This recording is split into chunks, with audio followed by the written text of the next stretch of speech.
देखिए तो लीवरेज ये बताता है जो दो कॉस्ट हमारे हो रहे हैं, बिजनेस रन करता है, कंसर्न कैरी करता है, ऑपरेशन में involve variable and fix cost. Fix cost वो होते हैं जो कि एकदम टोटली फिक्स हो जाते हैं, फिक्स कमिटमेंट होता है कि करना ही करना है।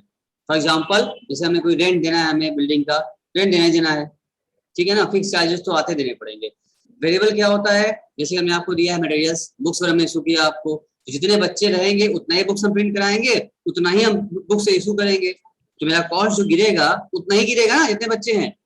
समझो अगर 10 बच्चे हैं 10 बुक प्रिंट कराया, 20 बच्चे हैं 20 कराया, 50 बच्चे हैं 50 बुक प्रिंट कराया हमने, तो जो बुक की कॉस्ट गिरेगी 50 की गिरेगी हमारी, नहीं जितने बच्चे हैं उतना ही, कम है तो घट जाएगा, बढ़े तो बढ़ जाएगा। लेकिन फिक्स चार्जेस क्या है, बच्चे 10 हो 20 हो 50 हो 100 हो, रेंट तो जो पूरा है देना ही पड़ेगा। बस समझ आ रही है, बिजली का बिल है, फैन चल रहा है, एसी चल रही है, टीवी ऑन है, क्या हो रहा है इस सबसे, जो बिल आएगा अब वो 1 लोग देखें चाहे 10 लोग देखें, फैन का हवा 1 का है 10 का है, बिल तो पूरा आना है, इसको बोलते हैं फिक्स चार्जेस है, देना ही पड़ेगा हमको। अच्छा दो हो गए। अच्छा एक बात बता दें हम आपको, जो फिक्स, ध्यान से मेरा सुनना आप, जो फिक्स चार्जेज होते हैं, आपको फंसाएगा, जो फिक्स चार्ज होते हैं वो इन टोटलिटी फिक्स होते हैं, बट पर यूनिट चेंज होते हैं, पर यूनिट वैरी करते हैं। First point. सेकेंड पॉइंट, जो वेरिएबल चार्जेस होते हैं, कॉस्ट होते हैं, वेरिएबल चार्जेस या वेरिएबल जो एक्सपेंसेस होते हैं, कॉस्ट होते हैं, वो पर यूनिट फिक्स होते हैं बट इन टोटलिटी वैरी करते हैं। बात थोड़ा सा है कंफ्यूजिंग, है बड़ा आसान, आप नोट कर लीजिए। हमने क्या बोला, डाउनलोडिंग फिक्स चार्जेस, देखो देखो फिक्स कॉस्ट, तो फिक्स कॉस्ट में लिखेंगे आप कि fix cost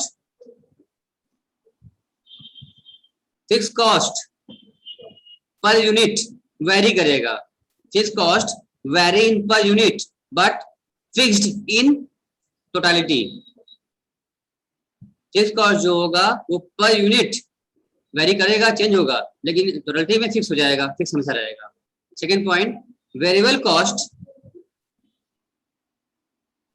fixed in per unit, variable cost fixed in per unit but very in totality. सब बच्चों लिख लिया या हम लिखें, हम बोर्ड से लिखे, आप लिख लिया आपने, लिख लिए हैं सर, लिख लिया, अब समझ भी लो जैसे कि हमने कहा ना कि अगर हम सपोज करो कि अगर हम 20,000 रेंट जमा कर रहे हैं, 20,000 रुपए अगर हम रेंट इंस्टीट्यूट का रेंट जमा कर रहे हैं, 20,000 रुपए पर मंथ, ठीक। अगर हमारे पास अभी लॉकडाउन में सिर्फ क्या है, अगर 10 बच्चे हैं तो हमें लगा कि भाई 20,000 में जमा किया, 10 बच्चे पढ़ रहे हैं तो 20 पूरा देना पड़ेगा। पर बच्चा कितना गिरा रेंट खर्चा मेरा, 20,000 रुपए रेंट दिया, 10 बच्चे पढ़ रहे हैं, ठीक है, तो पर बच्चा रेंट क्या गिरा, 2,000 रुपए गिरा, ठीक है ना, 2,000 गिरा। मान लेते हैं कि अगर 20,000 दे रहे हैं और हमारे पास 20 बच्चे पढ़ रहे हैं, तो पर बच्चा की रेंट क्या गिरा, 1,000।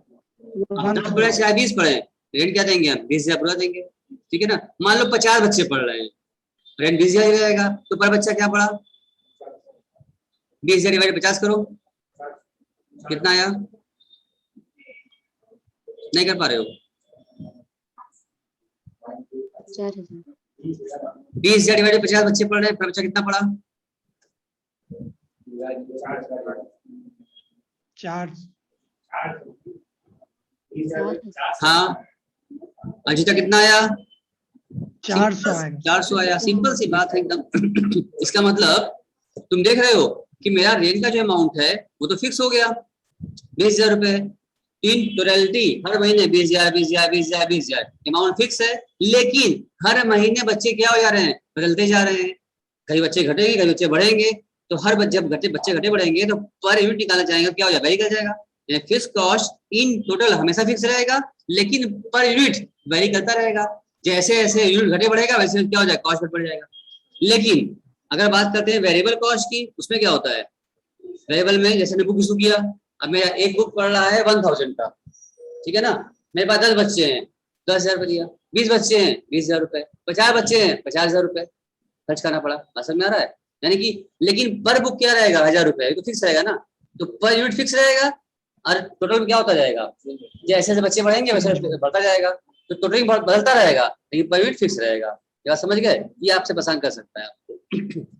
तो ये बात यहाँ बता रहा है। तो ऐसे केस में the operating fix cost include क्या क्या होता है ऑपरेटिंग वाले में, rent, salaries and other expenses relating to operation. कौन सा ऑपरेशन, बिजनेस ऑपरेशन, जो खर्चा लग रहा है उसको बोलते हैं operating expenses. The financial fix cost include interest, fixed preference dividend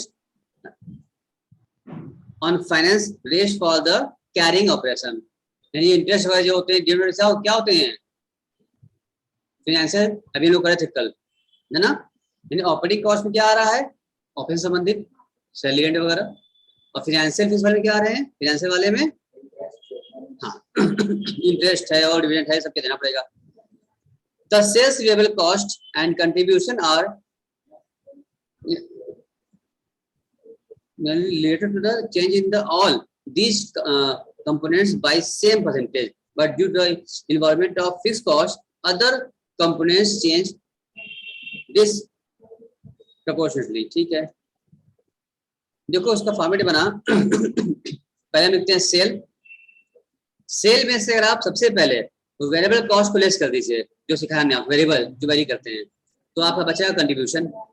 और इस कंट्रीब्यूशन में से अगर हम लोग फिक्स कॉस्ट को लेस कर दें तो मेरा आता है EBIT। ये बात आप अच्छे से आज जान लीजिए, फॉर्मेट समझ लीजिए अच्छे से। आप क्या बोला हमने, सेल में से पहले घटाएंगे वेरिएबल कॉस्ट तो आएगा कंट्रीब्यूशन, और उसमें से घटा दोगे फिक्स कॉस्ट तो मिल जाएगा आपको earning before interest and tax, और उसमें आप इंटरेस्ट घटा देंगे तो आएगा EBT, अर्निंग बिफोर टैक्स। उसमें से भी टैक्स लेस कर देंगे तो आ जाएगा अर्निंग आफ्टर टैक्स, और प्रेफरेंस शेयर का डिविडेंड दे दो तो क्या बच जाएगा, earning available for equity holder. बात समझ में आ गई।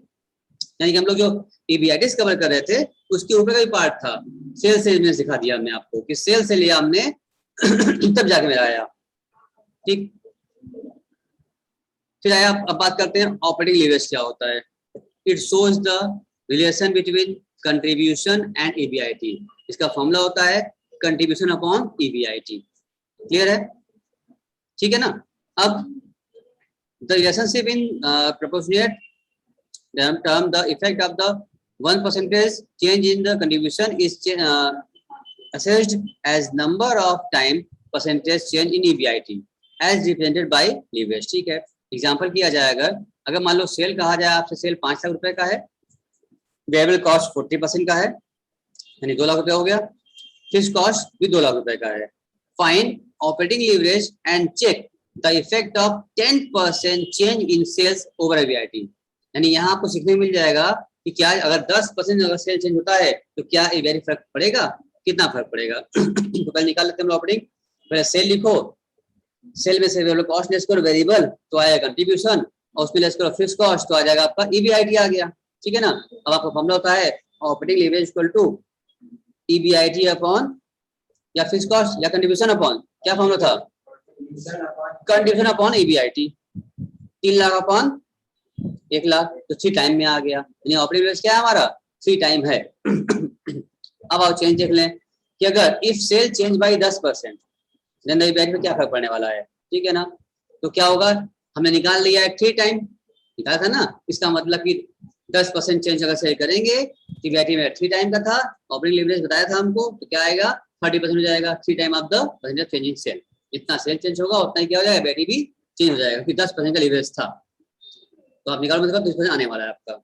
चलिए अगर यहाँ पर चेक किया जाए, चेक भी कर लिया, एक तो बनाया केस एग्जिस्टिंग का, एक बनाया रिवाइज का। एग्जिस्टिंग में 5 लाख था, 2 लाख वेरिएबल कॉस्ट था, 3 लाख आया कंट्रीब्यूशन, फिक्स कॉस्ट घटाया EBIT आ गई।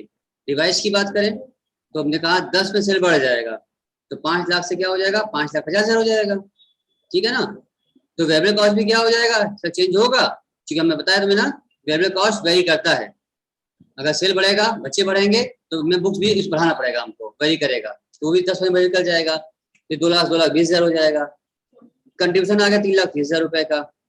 फिक्स कॉस्ट कितना रहेगा सर, फिक्स कॉस्ट तो फिक्स रहेगा, मैंने बताया नहीं, 10 बच्चे पढ़े, 20 बच्चे पढ़े, 50 बच्चे पढ़े, रेंट तो वही देना है, फिक्स रहेगा, तो फिक्स कॉस्ट वही सेम रहेगा, 2 लाख रुपए हो गया। तो EBIT कितनी आ गई, 1,30,000 आ गई। ठीक है ना। अब चेंज कर लेते हैं परसेंटेज चेंज EBIT में, 1,30,000 हुआ, पहले कितना था 1 लाख था, कितना बढ़ा, 30,000 बढ़ा ना, तो 30,000 बढ़ा है 1 लाख पर, तो कितना परसेंट आ रहा है, 30% है। तो या तो आप पूरा फुल फ्रेश तरीके से निकाले तब भी आपका 30% आएगा, या आप ऑपरेटिंग निकाल चुके थे, 3 टाइम आपका आया था, उसी में 10% में क्या कर दिया, 3 से 2 कर दिया, तो भी 30% आपका आ गया। दोनों बात बराबर है। ये तो शॉर्टकट था ऊपर वाला, और उसी को नीचे प्रूफ कर दिया गया लगा करके, जब चेक कर लो कि सही आ रहा है। इस फॉर्म में ये काम था। इतनी बात क्लियर हो गई। चलिए नोट करिए, नोट क्या लिखा है, अचिता पढ़ो नोट।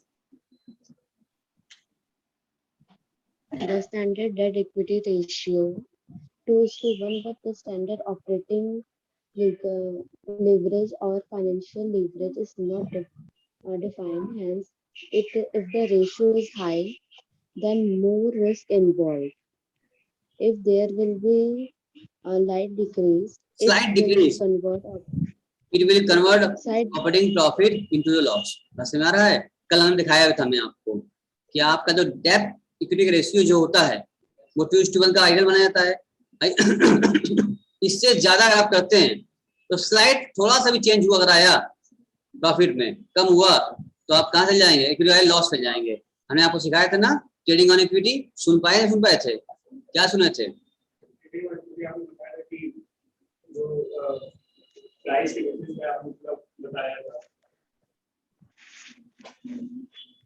तुम्हें सुन पाए,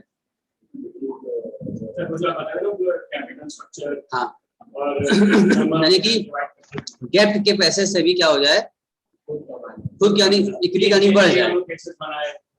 डेप्ट की अर्निंग की वजह से प्रॉफिट जो है उसको कम दिए, और उसपे से पैसा क्या हो गया, इसको मिल गया, इक्विटी मिल गया, इक्विटी को अपना ही मिला और डेप्ट का पोर्शन भी मिल गया। इसी क्या बोलते हैं, ट्रेडिंग ऑन इक्विटी। इसीलिए लोग क्या करते हैं, इक्विटी के साथ साथ डेप्ट भी शुरू करते हैं ताकि शेयरहोल्डर की वेल्थ बढ़े। अगर मार्जिन 20, यही मोमेटिव भी होता है। अगर डेप्ट न लेके पूरा क्या कर दें, तो शेयर जारी कर दें, जितना का परसेंट आरओआई कमाओगे उतना ही क्या मिलेगा, किसको मिलेगा, उतना ही किसको मिल जाएगा, इक्विटी मिल जाएगा।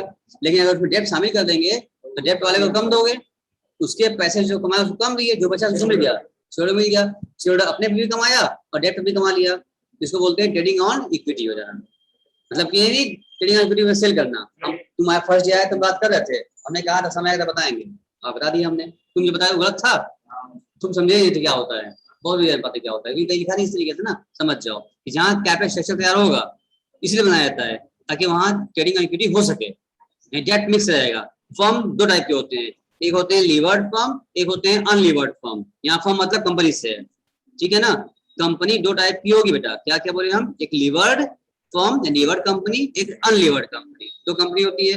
तो उससे पूछता है आपसे लीवर्ड की क्या पहचान है, अनलीवर्ड की क्या पहचान है। लीवरेज हम लोग पढ़ रहे हैं ना, तो समझ लो, लिख के बता दें। चलो हम लिख दे रहे हैं, आप नोट कर लीजिएगा, जो हम लिख रहे हैं वो नोट करिएगा, क्योंकि वो तो उड़ जाएगा बाद में। हम जो बोर्ड पर लिखने जा रहे हैं उसको आप नोट करेंगे।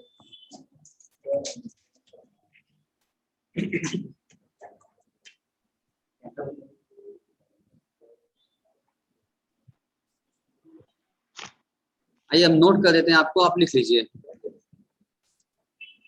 लीवरेज पढ़ रहे हैं तो जिससे क्वेश्चन बनता है हमारा खास तौर से वो लिखो। जो फर्म होता है, यहाँ फर्म मतलब बात कंपनी से मतलब है हमारा, ठीक है ना। यहाँ पार्टनरशिप फर्म नहीं बात कर रहे हैं हम, फर्म मतलब कंपनी फर्म बात कर रहे हैं। 2 होता है, एक होता है लीवर्ड फर्म,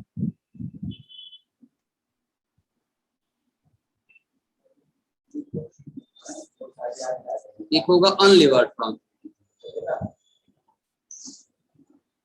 ठीक है ना। क्या हो गया, एक होगा आपका लीवर्ड और एक क्या हो जाएगा आपका अनलीवर्ड फर्म, ठीक है ना। जो लीवर्ड फर्म होता है और अनलीवर्ड, क्या अंतर है समझ लो। लीवर्ड फर्म में क्या रहेगा, इसमें इनकी कैपिटल स्ट्रक्चर जो होगा, इसमें डेप्ट और इक्विटी दोनों मिक्स रहेंगे, और जो अनलीवर्ड रहेगा इसमें खाली इक्विटी रहेंगे। ये बात तुम जाने रहो, ये पूछेगा आपसे। यानी कि अगर लीवर्ड फर्म है उसमें क्या हो गया, डेप्ट और इक्विटी मिक्स रहेगी ऑलवेज, कैपिटल स्ट्रक्चर तैयार होगा। और डेप्ट में क्या हो सकता है, लॉन्ग टर्म डेप्ट होगा, या बैंक लोन होगा, या वेंचर्स होंगे, ये सब होंगे, ठीक है ना। और अनलिवर्ड मतलब कि सिर्फ और सिर्फ इक्विटी ही है। अब तुम बताओ ट्रेडिंग एंड इक्विटी कहाँ होगी, लिवर्ड में क्या अनलिवर्ड में? रामेंद्र, ट्रेडिंग एंड इक्विटी कहाँ होगी, लिवर्ड में क्या लिवर्ड में? नहीं सुन पा रहे क्या हमको रामेंद्र जी? सुन पा रहे हैं, सुन पा रहे हैं हमको? यस सर, लिवर्ड में होगी क्योंकि सर उसमें लीवर्ड में होगी, ठीक है। क्योंकि जब डेप्ट नहीं रहेगा भाई, इनका पैसा इनकी अर्निंग में क्या होगी, इनको मिलेगी। अगर डेप्ट रहेगा नहीं यहाँ पर तो क्या मिलेगा, जितना कंपनी कमाएगी प्रतिदिन को कुछ भी क्या होगा, ट्रेडिंग इक्विटी हो ही नहीं पाएगा। समझ रहे हो ना? तो फॉर्म 2 रहेगा, लीवर्ड अनली, तुम समझ लो। लगता है देखने में कि अनलीवर्ड है, मतलब कि क्या है उसमें, क्या दोनों होंगे? नहीं, तो लीवर्ड मतलब दोनों हो गया, अनलीवर्ड का मतलब भी खाली इक्विटी होगी। क्लियर बात? हटाएं, चलो अब वापस अपने से कराओ। ये चीज आपकी समझने वाली है, पूछने वाली चीजें हैं सब, खास खास तौर पूछे जाते हैं सब, ध्यान दीजिएगा। एक एक पॉइंट डिस्कस हो रहा है खास खास आपका इस समय।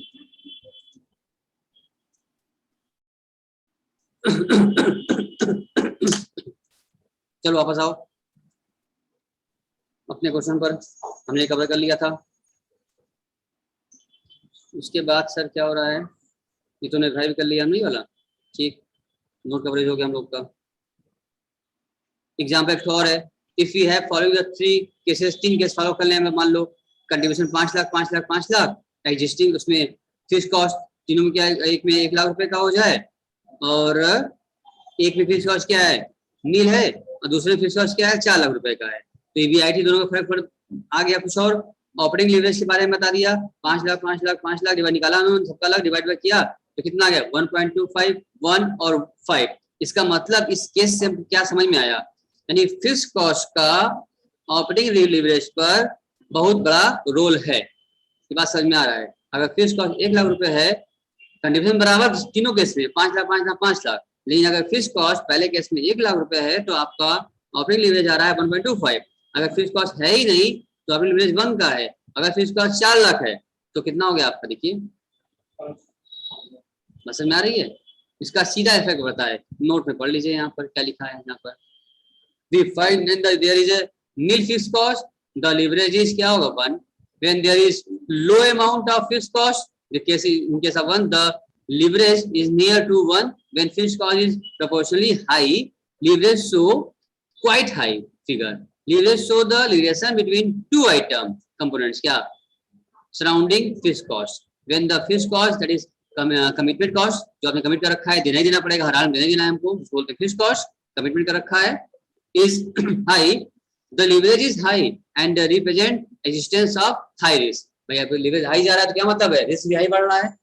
अगर आप डेप्ट बहुत ज्यादा बढ़ा दिए हैं तो फायदा तो हो रहा है, ये स्लाइटली चेंज हुआ अगर प्रॉफिट में 5% प्रॉफिट गिरा तो 25-30% क्या हो जाएगा, लॉस हो जाएगा शेयरहोल्डर को, इतना से लंबा असर पड़ता है। अब बात करते हैं फाइनेंशियल लीवरेज की। It shows relation between EBIT and EBT, ठीक है।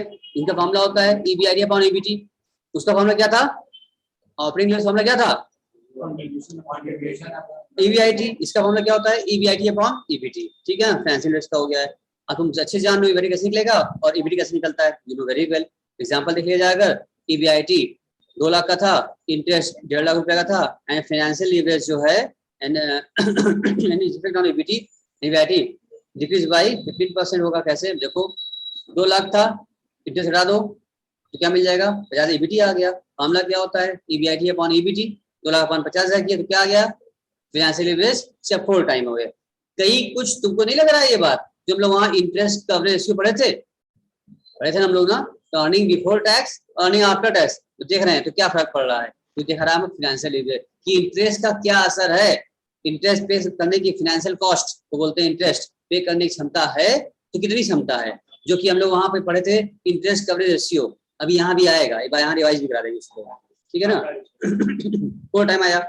इफ EBIT डिक्रीज, अगर मान लो EBIT 15% से क्या हो जाए, कम हो जाए, इसका मतलब क्या होता है, देन EBT भी क्या हो जाएगा, गिर जाएगा, डिक्रीज बाई 60%। क्यों, क्योंकि मेरा आया 4 टाइम आया था, तो मेरा क्या आया था, ये 4 टाइम में आ गया था। जब 4 टाइम आ गया था तो गिर जाएगा ये, 50 into 4 का 60 आ गया। अगर तुम चाहते हो प्रूव करिए और प्रूव कर दें। एग्जिस्टिंग 2 लाख था, $1.5 किए, 50,000 रिवाइज करोगे, 15% कम करोगे 2 लाख का 15% कम 85% कितना हो जाए 170, और इंटरेस्ट तो फिक्स है भाई, इंटरेस्ट तो वही देना पड़ेगा हमको। 1.5 लाख बचा कितना 20,000 रुपया आ गया। और चेंज देख लेते हैं, चेंजिंग में क्या फर्क पड़ा आपका, चेंज देख लीजिए 20,000। अब चेंज देखें आप तो कितना फर्क पड़ गया आपका, कितना फर्क पड़ा आपका, गिरा है आपका कितने से, नेगेटिव आ गया 60% आ गया भाई। अगर वो जैसे यहाँ से निकाल लो, या फिर तुम यहाँ भी देख सकते हो, अगर तुम्हारा 4 टाइम आ रहा है फाइनेंशियल लीवरेज 4 टाइम अगर आ रहा है, इसका मतलब ये होता है, यही बात ध्यान समझो, अगर फाइनेंशियल लीवरेज तुम्हारा 4 टाइम आ गया तो अगर तुम्हारे EBIT जितना % गिरेगी उसका 4 क्या गिरेगा, EBT गिर जाएगी। बस क्लियर हो गया, नहीं क्लियर हुआ, हो गया, चलिए हो गया कि नहीं।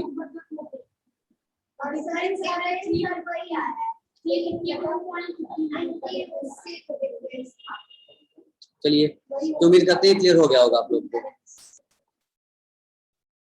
तो आप देख ही रहे हैं। अब बात करते हैं कंबाइन लीवरेज की, जो भी कल हम लोग पढ़े थे हम लोग। हाँ कहाँ पे पसंद आएगा भाई, कैसे आधा थोड़े हुआ था, आधा हुआ था, आधा हुआ था। देखो 20,000 में 50,000 कितना होगा, 30,000 आया, और 30,000 अपना 50,000 कितना % होता है, 60 तो आ ही गया, आधा 25 थोड़े हुआ था, 30 हुआ था ना। क्यों, अब आप कंबाइन बात करते हैं, combine leverage it shows the overall risk, यानी कंबाइन लीवरेज क्या करता है कि ऑपरेटिंग और फाइनेंशियल दोनों मिला के रिस्क कवर करता है। The relation between the sale and contribution मिला करके and EBT is established through combine leverage. Combine का फॉर्मूला हो गया कंट्रीब्यूशन अपॉन EBT, ठीक है, या देखो उसको सॉल्व कर लो, उसका फॉर्मूला क्या होता है, contribution upon EBIT operating formula होता है, और उसका क्या होता है उस वाले का, हेलो